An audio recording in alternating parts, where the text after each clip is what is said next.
Maqaa Abbaa, kan Ilmaa, kan Hafuura Qulqulluu, Waaqayyo tokkoon. Ameen. Maatiiwwan Waaqayyoo bakkee garaa garaa jirtan hundumti keessaniyyuu Waaqayyoon arjummaa isaatiin nu jaallatee gaarummaa isaas nuuf baay'isee umurii keenya irratti umurii, yeroo keenya irrattis guyyaa har'aa nuuf dabalee yeroo kanaatiin akka sagalee isaa barannu, akka waa'ee isaa beeknu kan nu taasise galannii fi ulfinni Oqubaan bara baraan isaaf haa ta'u. Maatiiwwan Waaqayyoo bakka jirtan hundumaattis nagaan Waaqayyoo, araarsummaan haadha keenya qulqulleettii Dubroo Maariyaamii, eegumsi ergamoota qulqullootaa hundumaa bakka jirtanitti isiniif haa baay'atu. Egaa barumsa keenya torbee darbeetiin waa'ee soomii kan jedhu barachaa turreerraa jechuudha.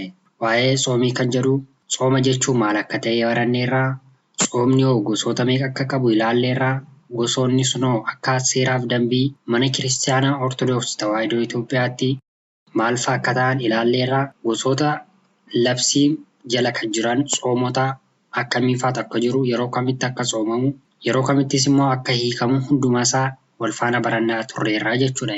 Har'a immoo barumsa keenya yeroo darbe akkuma isinitti hime maal kan jedhu barannaa, waa'ee icciitii utubaa mana amantaa kan jedhu wal faana barannaa jechuudha. Waaqayyoon arjummaa fi tolummaa isaatiin icciitii sagalee isaa nuu ibsee akka nuti waa'ee isaa barannu, waa'ee isaa beeknee isa amanuutti, isa waaqeffachuutti jabaachuu dandeenyu Hafuura Qulqulluun humna isaa, aangoo isaa nuuf haa ergu. Barumsa keenya irraas ni eegallaa jechuudha. Egaan akka seeraaf dambii mana kiristaanaa Ortodoksii Tawaahidootti namni tokko kiristaana ta'ee kiristaanummaas fudhachuudhaa fi wanta inni jalqaba irratti hundumaa dursee beekuu qabu, barachuu qabu yoo jiraate waa'ee icciitii utubaawwan shananiidha jechuudha. Duraan dursineedhuma icciita utubaa amantaa jechuun maal akka ta'e hiikuuf beekuu qabna jechuudha. Icciitii jechuun wanta dhokataa yaadni uumamaa qoratees ta'e qo'atee dhimmicha bira ga'uuf kan hin dandeenye, dandeettii fi beekumsa uumamaatiin ol waan ta'e sagalee Waaqayyoo irratti hundaa'uun hanga beekuu qabnu qofaa hubachuu yookiis beekuu kan dandeenyu icciitii jedhama jechuudha. Utubaa jechuun maalidha gaafa jennu gabaabaadhumatti jechuumti utubaa jedhu kun bu'uura yookiis immoo hundee wanta tokkoo ta'uudhaan kan jiru, kan tajaajilu bu'uura hundee jechuudha. Hiikkaan isaa utubaa jedhu kun.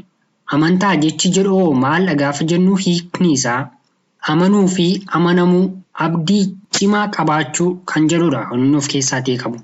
Amantaan jechoota kana erga of keessaa qabaateeti walumaa galatti icciitii utubaa amantaa jechuumti jedhu kun maalidha hiikni walii galaasaa gaafa jennee hiiknutti jecha akkasiin hiikamaa jechuudha akka barumsa amantaatti jechuudha. Amantaaf bu'uura yookiis immoo hundee kan yaada uumamaan qoratees ta'e qo'atee dhimmicha bira ga'uuf kan hin dandeenye maalidha jechuudha. Wanta dhokataa bu'uura kan ta'e amantaadhaaf icciita dhokataa kan ta'e kun icciitii utubaa amantaa jedhamuun kan hiikamudha jechuudha. Yookiis immoo bifa biraadhaan icciita utubaa amantaa jechuumti jedhu kun hiikkaa biraa gaafatti ilaallu yookiis bal'inaan gaafa ilaallu icciita utubaa amantaa kiristaanotaaf faayidaa qabeessa ta'ee fi fayyina dhala namaaf gahee olaanaa kan qabu ta'ee sammuu dhala namaan qoratee kan bira hin geenye namni dubbii Waaqayyoo jaallatu amantiin fudhatee kan itti jiraatudha. Kunis immoo Hafuura Qulqulluudhaan kan namaaf ifudha jechuudha. Kan ammoo qulqulluun Phaawulos ergaa isaa gara warra Qorontos boqonnaa 2 lakkoofsa 10 kaasee hanga 15tti waa'ee akkas jedhu dubbateera. Barreeffama kana keessaatii kan furannedha malee guutummaa isaa barraa'ee miti jechuudha. Kunis immoo maal jedhaa? Barumsi kun nama irraa kan argame miti. Ogummaa dubbii namaas miti. Barumsa Hafuura Qulqulluun ibsee fi ogummaa Hafuura Qulqulluu biraa kan ta'udha. Sakatta'anii kan beekanis warra hafuuraan jiraatanidha jechuun icciita akka ta'e, dhokataa akka ta'e, kanneen icciitni sun ifuufis, kanneen barumsi sun ifuufii danda'us immoo warreen Hafuura Qulqulluu qabanii fi warreen Waaqayyoon filateef qofaadha jechuudha. Dubbiin suni dhokataa akka ta'edha. Ogummaan akka barbaachisu. Hubannaan akka barbaachisudha jechuudha. Kan inni waa'ee barumsa sagalee Waaqayyoo akka inni icciitaatiin hiikamuu danda'uu fi icciitni akka jiru kan inni dubbatetti jira jechuudha. Kanuma jalatti akka mana amantaa keenya Kiristaanaa Ortodoksii Tawaahidoo Itoophiyaatti immoo icciita utubaa kan jedhaman kun baay'inaatiin meeqadha yoo jennee ilaallee walumaa galatti akkuma gabaabaattis 5dha kan isaan jiran. Waa'ee 5 kanaa akkuma kana yootti waa'een qulqulluun Phaawulos dubbate ammas ergaa isaa gara warra Qorontos boqonnaa 4 lakkoofsa 19 irratti jecha akkas jedhu dubbateera. Afaan hin beekamne sagalee 60 dubbachuurra warra kaan barsiisuudhaaf qalbii kootiin sagalee hiika qaban 5 dubbachuu nan jaalladha jechuun dubbatee jira. Jecha kana ifaa isaa yookiis immoo isa irra keessaa isaa gaafa ilaallu kun akkuma mul'atutti namni tokko afaan namni hin beekneetiin wantoota hedduu sagaleewwan baay'ee haasa'u isaarra kan namni dhaga'uun kan namni hubatuun sagaleewwan 5 yookiis immoo jechoota sagalee hiikaa qaban 5 yoo dubbadhe wayyaa jechuudha. Garuu icciitni dhokataan dubbii kanaatii immoo 5 kan jedhame sun maalidhaa? Waa'eewwan icciita utubaa amantaa 5 kan inni haasa'u barbaade jechuudha. Maaliif namni tokko beekuu kan isarra qabu kiristaana erga ta'eeti, hubachuu kan isarra qabu erga tawaayidoodha ta'eeti, kan inni beekuu qabu jalqaba hundumaa dursee icciitiiwwan kana 5 maal akka ta'an adda baasee beekuu qabaachuurraan kan ka'e qulqulluun Phaawulos ergaa isaarratti akkas jedhee dubbateera jechuudha. Kana malees immoo akkasuma ergaama isaa isa gara warra Qorontos jalqabaa boqonnaa 3 lakkoofsa 10 irratti ammas dabalee akkas jechuun dubbateera. Akka ayyaana Waaqayyoo biraa anaaf kennametti akka nama mana ijaaruu beekuttis hundee manni irratti ijaaramu kaa'eera jechuun dubbateera. Maal jedhee wanta bu'uura akka ta'u mana kiristaanaa tokkoof hundee wanta ta'u tokko kaa'een jira jechuudhaan manni tokko bu'uura akka inni qabaatu hundeen isaa malees immoo ijaaramee dhaabbachuu akka hin dandeenye ibsuudhaan maal jedheera? Wantoota kana kaa'eera jechuun dubbatee jira jechuudha. Icciitiiwwan kunniin maalidha jechuudha? Icciitiiwwan kunniin icciitiiwwan utubaa amantaati jechuudha. Bu'uura hundee amantaati jechuudha. Kunis manni erga dhaabbatee manni utubaa hin qabne mana hin ta'u, hin diigama. Bifa salphaadhaan jiguu danda'a. Qilleensi yoo dhufe lafa buusuu danda'a. Wanta gaariirra dhaabbatee hin jiru, utubee wanti isa dhaabee jiru bu'uura hin qabu taanaan akkuma jiguu danda'u manni sun utubaa malee akka hin dhaabbanne namni tokkos akkasuma kana maal ta'uu qaba? Icciitiiwwan 5 kana kan hin beeknedha taanaan barumsa shakkitootaatiin, barumsa mormitootaatiin, barumsa warreen hin amanneetiin, qilleensa bubbeetiin kufuu danda'a jechuudha. Mamii keessa galuu danda'a jechuudha. Amantii isaas immoo akka gallakkisee bahuu danda'u ni ta'a jechuudha. Egaa isaan 5 kunoo maalidhaa gaafa jennu immoo tokko tokko isaanii yoo tarreessuun barbaachise tokko irratti yookiis immoo jalqaba irratti hundumaa dursee kan jiru icciitii Sillaasee yookiis immoo icciitii sadummaadha. Inni lammaffaa irratti immoo icciitii foonummaa yookiis waa'ee nama ta'uudha jechuudha. Icciitii waa'ee nama ta'uu kan ibsudha jechuudha. Inni sadaffaan icciitii cuuphaati. Waa'ee gooftaan keenya Yesuus Kiristoos cuuphamee fi cuuphaan dhala namaa immoo maal akka ta'eef kan bu'uura ta'anidha jechuudha. Inni kan biraa waa'ee icciitii qurbaanaati. Waa'ee foonii dhiiga gooftaati. Inni kan biraan 5ffaa irratti waa'ee icciitii du'aa ka'umsaadha jechuudha. Isaan icciitiiwwan 5 kun bu'uura mana amantaa kiristaanaa ortodoksii qofa osoo hin taane kiristaanni tokko amantaa ortodoksii ta'ee erga jiraateeti wantoota kana beekuun hubachuun sirriitti baruun isarraatii dirqamaa fi wanta baay'ee barbaachisudha jechuudha. Isaan kana hin beeku taanaan bifa salphaadhaan amantii isaa akka gadhiisu, bifa salphaadhaan amantii isaadhaanis immoo akka shakkitoonni mormanii isa kuffisuu danda'an jechuudha. Kunis akkuma qulqulluun Phaawulos jedhedha. Icciitii bu'uura utubaa wantoota isaan sana irra dhaabbachuun irratti hundaa'uun isarraatii ni eegama wanta ta'eedhaaf. Kanatti aansinee kan nuti ilaallu icciitii isa jalqabaa kan ta'e icciitii guddaa icciitii Sillaasee yookiis immoo icciitii sadummaa ilaallaa jechuudha. Icciitii Sillaasee yookiis immoo icciitiin sadummaa icciitii 5 jiran keessaa dursa namni kamiyyuu beekuudhaa fi beekuunis immoo kan isarra jiraatudha jechuudha. Kan inni beekuu qabuudhaaf jechuudha. Icciitii inni kan Sillaasee yookiis immoo icciitiin sadummaa inni jedhamu jechuudha. Kana immoo qulqulluun Qeerloos hunda dura waa'ee jireenya Sillaasee dubbanna jechuudhaan waa'ee Sillaasee beekuun yookiis immoo waa'ee icciitii sadummaa beekuun waa'ee sadummaa adda baasanii hubachuu beekuun barbaachisaa akka ta'e hunda dursinee waa'ee isaaniidha kan nuti beekuu qabnu jechuudha kan isaan dubbatan. Kanas Waaqayyo waa'ee icciitii sadummaa isaa kana yookiis immoo waa'ee icciitii Sillaasee kan jennu dursuma uumama biyya lafaa yeroo uumetti jalqabuma irrattidha kan inni uumamtoota isaadhaaf ibsee jirutti. Kan ammoo yoo furannee seera uumamaa boqonnaa 1 lakkoofsa 26 irratti kottaa akka bifa keenyaaf fakkeenya keenyaatti nama ni uumna jechuudhaan dubbateera. As keessatti Waaqayyoonis jedhe kottaa akka bifa keenyaa fi fakkeenya keenyaatti nama ni uumna gaafa jedhu jechi Waaqayyoonis jedhu tokko ta'uusaa Waaqni tokko ta'uusaa yeroo ibsutti kottaa kan jedhu bifa keenya kan jedhu isaan kun immoo maal agarsiisaa jiru ni uumne jechuun jedhan kun immoo maal agarsiisaa jiru qaamni Waaqayyoo tokko qofa akka hin taane mul'isuu isaaniidha jechuudha. Ibsaa jiru jechuudha. Silaa osoo Waaqayyoon tokko qofaadha ta'eeti nan uuma jedha ture yookiis immoo qaamattiin kottu jedhuun qabu ture. Waaqayyoon nama uumuudhaaf ergamootaan mari'ate miti. Yookiis immoo uumamtoota biraa mari'ate miti. Garuu ofii isaatii maal jedheera? Waaqayyoonis jedhe kottaa akka bifaaf fakkeenya keenyaatti nama ni uumne jechuun qaamni Waaqayyoo tokko qofa akka hin taane mul'iseetu jira jechuudha.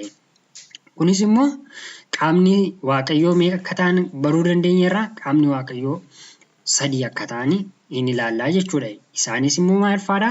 Abbaa, Ilma, Hafuura Qulqulluudha jechuudha. Sadan Waaqa tokko jennee amanna. Barsiifni icciita dhokataa akka kanaas immoo maal jedhamee waamama? Icciita sadummaa yookiis immoo icciita sillaasee jedhamuudhaan kan waamamuu fi kan beekamudha jechuudha. Akka seeraa fi dambii barsiisa mana kiristaanaa Ortodoksii Tawaahidoo Itoophiyaatti jechuudha. Inni kan biraani Waaqayyoon uumaan tokko yoo ta'u tokkummaa isaa keessatti sadummaa qaba. Sadummaa isaa keessatti immoo tokkummaa kan qabudha. Tokkummaan isaa sadummaa isaa kana hin dhuunfatu, sadummaan isaas immoo tokkummaa isaa kana addan qoqqooduu jechuudha. Tokkummaaf sadummaan isaa kan baraatii hamma baraatti jiraatudha. Amalummaa isaa kana keessattis wal dursuun hin jiru, wal booda argamuun hin jiru, wal caaluun hin jiru. Tokko dursee ture inni biraan itti aaneeti argame wanti jedhus guutummaan guutuutti hin jiru jechuudha. Waaqayyoon hundumsaayyuu kan yeroo tokkotti ta'uudha. Akkasumas immoo Waaqayyoon ofii isaayyuu yeroo dursee kan jirudha. Eenyumtiyyuu kan isa madaalle, eenyumtiyyuu kan isa hin tilmaamnedha jechuudha. Sababni isaas Waaqayyootu yeroo dursa wanta ta'eedhaaf. Asirratti Waaqayyoon tokkodha yeroo jennu Waaqayyoon maal fa'iin tokkodha jenneetu amannaa gaafa jennu Waaqayyoo jireenyaan tokkodha, soorummaadhaan tokkodha, humnaan tokkodha, arjaa ta'uudhaan tokkodha, olaanaa ta'uudhaan tokkodha, akkeenyummaatiin tokkodha, bu'uura ta'uudhaan tokkodha, hafuuraan tokkodha, mootummaadhaan tokkodha, surraadhaan tokkodha, nageenyaan tokkodha, aangoodhaan tokkodha, dhiifama gochuun tokkodha, galateeffamuudhaan tokkodha, uumuudhaan tokkodha, gooftummaadhaan tokkodha, ogummaadhaan tokkodha, beekumsaa fi wantoota kana fakkaatan hedduudhaan Waaqayyoon tokkodha yookiis tokkummaa sillaasee kan ibsanidha jechuudha isaan kun. Sillaaseen kabajaan akkasuma wal hin caalan, umuriidhaanis wal hin dursan. Jireenya yeroo jennu immoo ani abbaatti akkan jiraadhu, abbaanis anaan akka jiraatu hin amantuure jechuudhaan gooftaan keenya ofii isaatii sagalee isaa dubbateera. Wangeela Yohaannis boqonnaa 14 lakkoofsa 10 irratti. Inni kan biraani sadummaan sillaasee maalidha gaafa jennu yookiis immoo sadummaan Waaqayyoo maaliinidha gaafa jennu isaan kana tokko tokko isaanii wal faana ilaallaa jechuudha. Tokko Waaqayyoon maqaadhaan sadiidha. Maqaadhaan sadiidha. Abbaa, Ilmaa fi Hafuura Qulqulluu jedhamuudhaan. Kanas immoo tan keenya Yesuus Kiristoos yeroo bartoota isaadhaan deemaa dhaqaatii dhala namaa hundumaa cuubuudhaan bartoota kotaa isaa kan inni jedhe dhaqaatii maqaa Abbaa kan Ilmaa kan Hafuura Qulqulluutiin isaan cuubuudhaan saba hunda bartoota koo godhaa jechuun dubbateera. Wangeela Maatiyos boqonnaa 28 lakkoofsa 19 irratti. Akkasumas immoo qulqulluun Phaawulos ergaa isaa gara warra Qorontos isa lammaffaa boqonnaa 13 lakkoofsa 13 irratti nageenya Abbaa, jaalalli Ilmaa, tokkichummaan Hafuura Qulqulluu isiniif haa ta'u jechuudhaan maqaadhaan sillaaseen sadii akka ta'an adda baasuudhaan dubbateera jechuudha innis. Inni kan biraani sadummaa sillaasee qaamaan sadiidha jenna. Qaamaan sadiidha gaafa jennu Abbaa, Ilmiif Hafuurri Qulqulluun qaamaan gonka of danda'ee sadii malee akka Addaam yookiis immoo akka nama dhuunfaa tokko qaamaan tokko miti. Kunis Abbaan akka Ilma dursu, Ilmi immoo Abbaa booddee akka dhalate. Dursa Abbaatu ture. Abbaa booddeedhaan immoo dhalate, Ilma dhalate. Kana jechuun karaa biraatiin Abrahaam Yisaaqiif abbaa isaadha. Yisaaq immoo Yaaqoob ilma isaadha. Akka kanaa kan jedhamu miti jechuudha. Akka namaa qaama murtaawaa kan qabaatu, kan mul'atu, xinnaadhaaf kan tortoru osoo hin taane qaamni Sillaasee bifa kanaadhaan kan madaalamu miti jechuudha. Qaamaan sadiidha gaafa jennu. Qaamni Sillaasee ardii fi samii irratti qilleensaaf gadi fageenya keessatti kan guute bakka hundaatti kan argamu jiraataa bara baraati. Malee akka kan namaa kana kan tortoru, kan darbu, kan wal caalu yookiis immoo kan umuriidhaan wal dursee argamu kanaa miti jechuudha. Qaamni tokkos isa tokko irraa adda kan baheessu jechuu miti. Amalummaa keessa isaatiidha malee jechuudha. Kuni waa'ee Sillaaseen qaamaatiin sadiidha gaafa jennu hiikkaasaa ta'a jechuudha. Inni kan biraanii Sillaaseen sadiidha gaafa jennu hojiitiin yookiis gochaatiin jechuu keenyadha. Gochaatiin gaafa jennu immoo hojii amalummaa isaatiinidha. Kunis abbaan kan dhalu jechuunis argamsiisaadha gaafa jennu ilmi kan dhalate hafuurri qulqulluun immoo kan bahedha.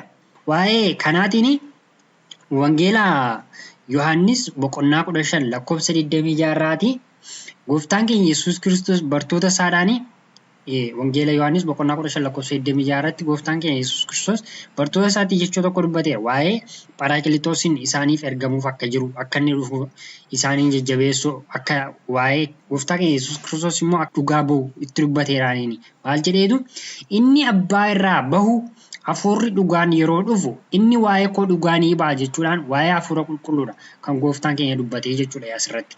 Inni kan biraani abbaan ilmaaf hafuura qulqulluu argamsiise. Akkasuma ilmii fi hafuura qulqulluun immoo abbaa irraa kan argamanidha jechuudha. Gochaan yookiis immoo hojiidhaan gaafa jennus. Kana jechuun hiikkaan isaa abbaan dura ture, ilmii fi hafuura qulqulluun immoo booda kan argaman jechuu keenya miti. Guutummaan guutuutti akka kanaa jechuu miti. Sadanuu jalqabaa eegalee osoo waliin dursin tokkummaan kan turanidha malee jechuudha.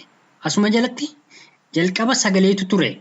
Sagaleen sunis durumaa eegalee Waaqayyo bira ture. Sagaleen sunis Waaqayyoodha jechuun ammas qulqulluun Yohaannis wangeela isaa boqonnaa 1 lakkoofsa 1 hanga 2tti dubbateera. Kunis Waaqayyoon lamatu jira osoo hin taane tokkuma durumaa eegalee jiraachuu isaa kan mul'isudha jechuudha. Jiraachuu isaa kan mul'isudha. Duruma duraa eegalee waanni tokko akka jirudha kan inni ibsu. Malee Waaqa sadii yookiis Waaqa lama yookiis Waaqa hedduu miti jechuudha. Waaqni jiru. Waaqni jiru Waaqa tokkichumaadha jechuudha. Inni arfaffaa irratti sadummaa Sillaasee kan ibsani ta'ummaadhaan yookiis giiziidhaan kuneet kan jedhamudha. Inni ta'ummaadhaan jedhu kuni abbaan qalbiidha yookiis immoo onneedha. Ilmi sagaleedha. Hafuurri qulqulluun immoo hafuurummaa jireenyaatiin jiraatu jechuudha. Isaan kun ta'ummaadhaan kan nuti jennudha. Kana jechuun ta'ummaan yookiis jiraannaan isaanii onnummaa yookiis qalbummaa abbaatiin yaaduun, sagalummaa ilmaatiin dubbachuun, hafuura baafannaa hafuura qulqulluutiin jiraatu jechuudha. Ilmi abbaa irraa dhalate yoo jennu, hafuurri qulqulluunis abbaa irraa bahe yoo jennu wal hin dursan. Kun hundi yeruma tokkotti kan ta'edha jechuudha. Yeroon kun itti ta'es eenyumtiyyuu akkuma kanaan dura isinitti hime eenyumtiyyuu kan safaruu hin dandeenye sammuu namaatiinis kan bira ga'uun gonkumaa hin danda'amnedha jechuudha. Kun hundumti isaa sababa maaliifi Waaqayyoon durumaanuu dursee yeroo dura kan turedha malee erga yeroon dhufeeti yerootu Waaqayyoon dursee san booda immoo Waaqayyoon dhufe kan jennu miti jechuudha. Durumaatiin Waaqayyoon maalidha? Yeroo durayyuu kan turedha jechuudha. Akkuma kana immoo wantoota nuti jechuu hin dandeenye yoo jiraatan isaan kana gadiidha. Qaamaan sadii ta'anis Waaqa tokko jenna malee Waaqa sadii gonkumaatii hin jennu. Akkasuma Sillaasee jenna malee Sillaasotas hin jennu. Abbaan abbaa jedhama malee gonkumaa ilma hin jennu hin ta'us. Ilmis ilma jedhama malee hafuura qulqulluudha hin ta'u. Hafuurri qulqulluunis hafuura qulqulluu jedhama malee abbaa yookiis immoo ilmadha hin jennu jechuudha. Qaamni sanuun adduma addatti qaama adda ta'e qabu malee qaama yookiin dhagna tokko miti jechuudha isaan kun isaanii. Kana malees abbaan ilma kan argamsiise lapheedhumaan, ilmi abbaarraa kan argame sagaleedhumaan, hafuurri qulqulluun abbaarraatii kan bahe hafuurummaadhaan. Kanaaf qaamni sadan akkuma walitti hin makamne hojiin isaanis walitti hin makamu jechuudha. Kun hundis waliin dursan. Kun hundumtiyyuus immoo yeroo ta'an waliin dursanii jechuudha. Abbaa ilmi hafuura qulqulluu Waaqa tokko jedhama. Fakkeenyaaf abboonni waa'ee Sillaasee yookiis immoo waa'ee sadummaa kana ibsuun illee yooma hin danda'amne garuu jechuudha. Abboonni bifootaan namaaf hubachuu hin danda'amutti kan jedhu irraan kan ka'e fakkeenyota muraasa tokko kaasaniiru. Fakkeenyota sana keessaatiif fakkeenya yoo fudhanne aduu yookiin biiftuu fudhachuu ni dandeessu. Biiftuu waan sadii qabdi. Qaama qabdi, ifa qabdi, ho'a qabdi. Haa ta'u malee garuu aduu yookiin biiftuuma jenna malee adda adda qoonnee kan waamnu kan baasnus miti jechuudha. Inni kan biraan immoo fakkeenyi lammataanii ibidda fudhachuu ni dandeessu. Iddis kan inni qabu wantoota sadiidha. Qaama qaba, ifa qaba, ho'a qaba jechuudha. Kun sadanuus immoo ibidda jedhamu malee akkuma kana maal jenne ibiddaa kana adda adda qoqqoonneetu akka ibidda baay'eetti hin furannu jechuudha. Abbootiin icciita kana gaafa ibsanis sadummaa akkasittiin kan isaan ibsan. Abbaa, Ilmaa fi Hafuura Qulqulluun Waaqa tokkodha. Gaafa jedhanitti qaama ibiddaa abbaadhaan fakkeessanii, ifa immoo ilmaatiin fakkeessanii, ho'a immoo Hafuura Qulqulluudhaan kan isaan fakkeessanii jechuudha. Kuni akka namaaf hubatamuu danda'uttidha malee qaama Sillaaseetu bifuma kanaaniyyuu ibsamee danda'aaf miti. Qaama Sillaasee eenyumtiyyuu namni kamiyyuu ibsuu kan hin dandeenye, madaaluus kan hin dandeenye, akkasuma kanaatis wal fakkaata jedhamuu kan hin dandeenyedha. Sababa saniif garuu akka namaaf hubatamuu danda'utti abbootiin bifa kanaan yeroo baay'ee kan isaan fakkeenyota kana fa'aa fudhataniitu akka namaaf galuu danda'utti ibsuu yaalu jechuudha. Hafuura Qulqulluun akkamitti abbaa irraa bahe yookiis argame kan jedhu immoo namni beekuuf hin jiru. Kana dabalees immoo wantoonni kun Hafuurri Qulqulluun akkamittiin akka inni abbaa irraa bahu yoo jedhame sammuu namaatii olidha. Yaadni namaatiin kan namni tilmaamee deebisuu hin dandeenyedha jechuudha. Abbootiin yaa gooftaa kee dinqii jedhu malee bifa biraa wanti itti dabalamu hin jiru. Kun akkamittiin akkas ta'e, kun akkamittiin akkas ta'e wanti jedhamu hin jiru. Waaqayyoon gochaan hojjete, raawwinni raawwate, ta'een taasise hundumti isaa raajiidha, dinqiidha akkasumatti jedhamee madhiifama malee icciitiin kanaaf akkas ta'e jedhamee namoonni isa waa'ee Waaqayyo waa'ee lafa kanaaf samii kana diriirsee miti uumamtootuma addunyaa kanarra jiruyyuu saayintistoonni yookiis beektonni addunyaa kanaa qoratanii beekaniyyuu kan hin danda'amnedha jechuudha. Ogummaa baay'een namaaf haa kennamu iyyuu malee garuu waa'ee Waaqayyoo eenyumtiyyuu qorachuu hin danda'u. Waa'ee Waaqayyoo eenyumtiyyuus bifa salphaadhaan hubachuu hin danda'u jechuudha.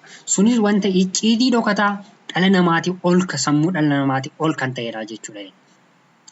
Icciita gabaabumatti icciita sadummaa qo'atanii bira ga'uun hin danda'amu. Qo'adheen bira ga'a jechuun ni jedhu karaa biraatiin abbootiin nama bishaan galaanaa habbuuqqadheen fixa jechuudha jedhu. Namni tokko bishaan galaanaa habbuuqqatee akkuma hin finne waa'ee icciita Sillaasees immoo qo'adheen bira ga'a jechuun gonkumaa wanta hin danda'amnee fi wanta hin raawwatamnedha jechuudha.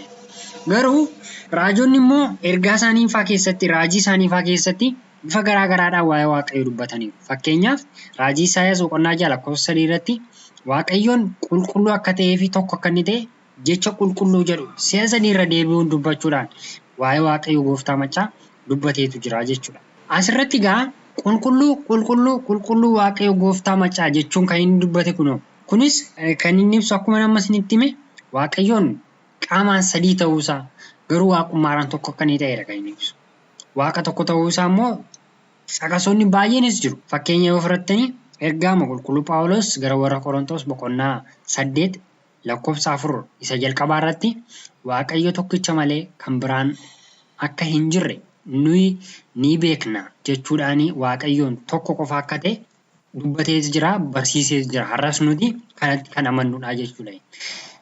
Egaa maatiiwwan Waaqayyoon arjummaa isaa ta'e barumsi nuti waa'ee icciita utubaa amantaa kan jedhuuti wal qabsiisnee barachaa turre hundumti isaa hanga yeroo kanaaf sa'aatii kanaaf akkaataa ture yaada yookiis immoo gaaffii ni qabdu taanaan yeroo kamiyyuu komitii irratti barreessuu ni dhiisna. Waaqayyoon sagalee isaa nama dhaga'ee firii 30, firii 60, firii 100 buusee dhaaltuu mootummaa isaa hirmaattuu maaddii isaa ta'uu nu taasisuun fedhaa fi eeyyama tolaaf araarsaa nuuf haa ta'u.